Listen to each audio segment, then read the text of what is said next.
Afternoon and welcome to the January 23rd, 2025 meeting of the Fitchburg Board of Health. I now call this meeting to order. Please be advised that FATV is conducting an audio and video recording of this meeting for public broadcast. I ask that anyone else in the audience, we don't have anyone right now, who is recording this meeting, please identify yourself for the record now by standing and stating your name and city of residence. At this time, I ask that all electronic devices be placed into silent mode. I invite anyone in the audience who wishes to speak to approach the podium, identify yourself by name and address, and identify the agenda item in which you wish to speak. Then you may speak on the item for no more than 2 minutes. We don't have anyone in the audience, so I don't think that there'll be anyone speaking from there. So since no one is wishing to speak, we will move on to our agenda. The first item on the agenda is approval of the meeting minutes from the meeting of January 9th, 2025. Does anyone have comment on those, or anyone wish to approve them? Oh, you do that. Okay. Anyway, I think we're going to have to wait because I still didn't see those. you haven't seen them No. yet? Yeah. And actually, I think I haven't either. So Yeah. we'll table that till the next meeting, if that's all right. Okay. I don't think we received the minutes from January 9th. Yet. Almost. This I think will be a brief meeting, but other business on the agenda has to do with the annual food establishment and permits and expired permits. There are 6 institutions that have not paid their permits. There are 4 institutions which have so far submitted incomplete applications, and there are 9 establishments that have not applied at all for permits. I think what we'll do, rather than go through these names at this point, is to write to each of these establishments, asking them to either to pay their permits or to complete their applications, or to apply if they still want to. So we will do that, and hopefully we'll have good news, favorable news from all of these places by the next meeting. Does that seem fair enough? That does. All right. Is that acceptable? Yep. That probably should be put in the form of a motion. Oh, I make a motion that we do just that. We send them a notice and then wait to hear back from them. And I'll second that. And Ian Murray is not here, so I think that carries by 2 out of 3 anyway. The last item on the agenda, and actually the main reason why we've made this special meeting, is that an individual was of the opinion that the meeting of January 9th was not a legal one because at that point I had not officially been appointed as chairman of the Board of Health, and in fact had not been appointed to the Board of Health.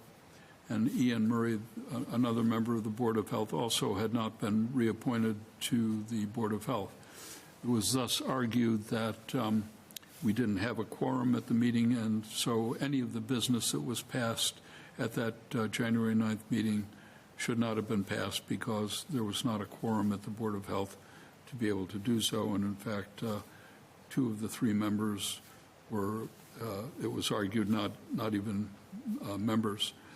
It was also suggested that the Board of Health not be able to meet again until the 3 members appointed were approved by the City Council and met all other Board of Health requirements, including having taken certain courses to be able to sit on the board.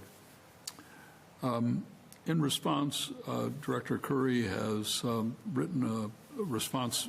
This is the accusation is that we violated the open meeting laws. I think that prior to coming to that meeting on January 9th, I inquired on behalf of Ian and myself, should we be coming to the meeting since we had not formally been reappointed to the board? And in fact, it was determined by the city attorney and also agreed to by the mayor that, in fact, we remain on the Board of Health until we are replaced by the mayor. And since that has not occurred with either Ian Murray or with myself, my understanding is, and also the understanding of the city attorney, that we remain on the Board of Health until such time as we're replaced. And so, in fact, at the January 9th meeting, we were still members of the Board of Health. We did, in fact, have a quorum. And so the business that was passed at that time does stand and was appropriate. A letter has been written to the appropriate authorities in response to this accusation that, in fact, these were the rules by which we appeared, and they appeared to be the ones that governed the meeting on January 9th at that time. So I think that really was our response. I don't see the individual who made the complaint here and has not apparently applied to speak remotely. So I will just leave it that I think that we were within the law to appear in the positions that we did on January 9th, and that we intend continually to do so until we are replaced, if and when we're replaced. I don't know as if there's any kind So authorizing the response to the Office of the Attorney General needs to have a vote. Unless there is another idea, I have prepared a response, as you mentioned. Is that the one that we have here? Correct. Yeah. Do you want me to read it, or? Sure. All I have to do is find it.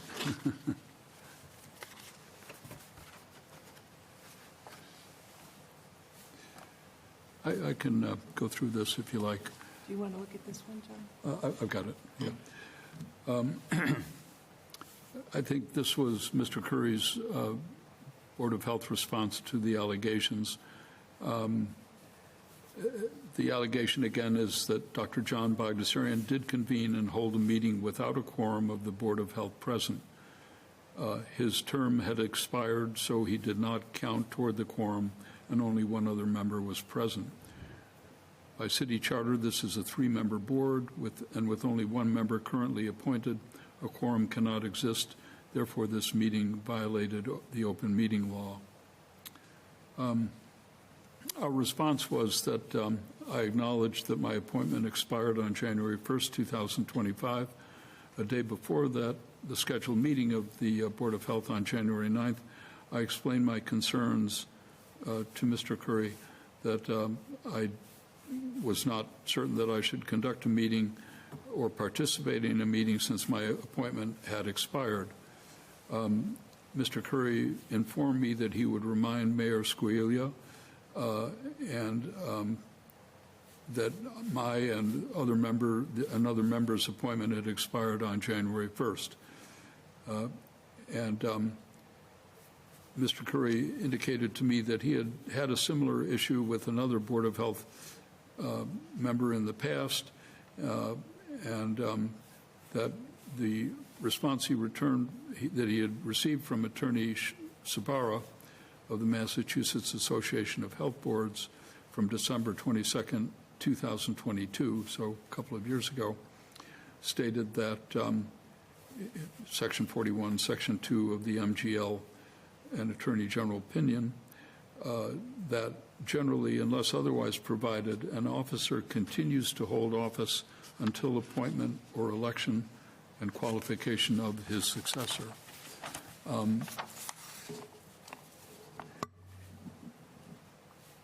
Attorney Sabara also stated that, so unless Fitchburg has a charter that addresses this issue differently, that a member of the BOH remains until another member is appointed.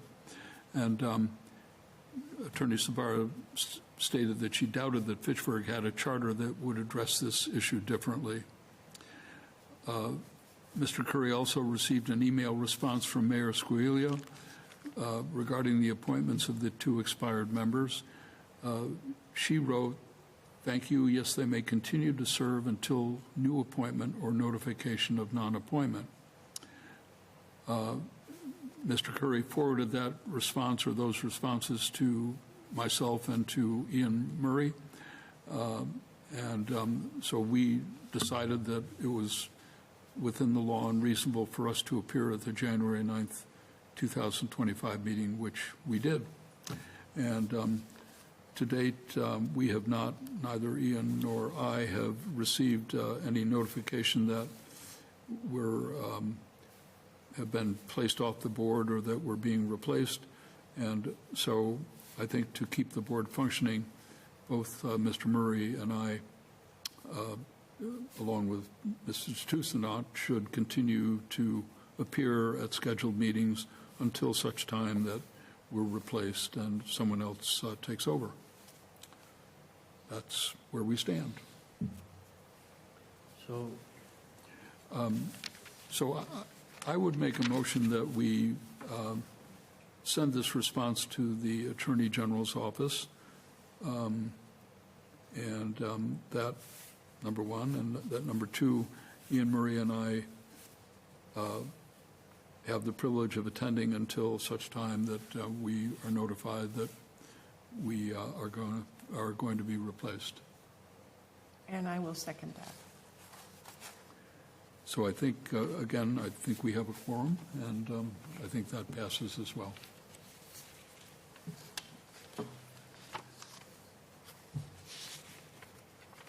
And I think that concludes the business Thanks for it. of today's meeting. So may I have a motion to adjourn? Sure. I make a motion to adjourn the meeting. And I'll second it. Meeting adjourned.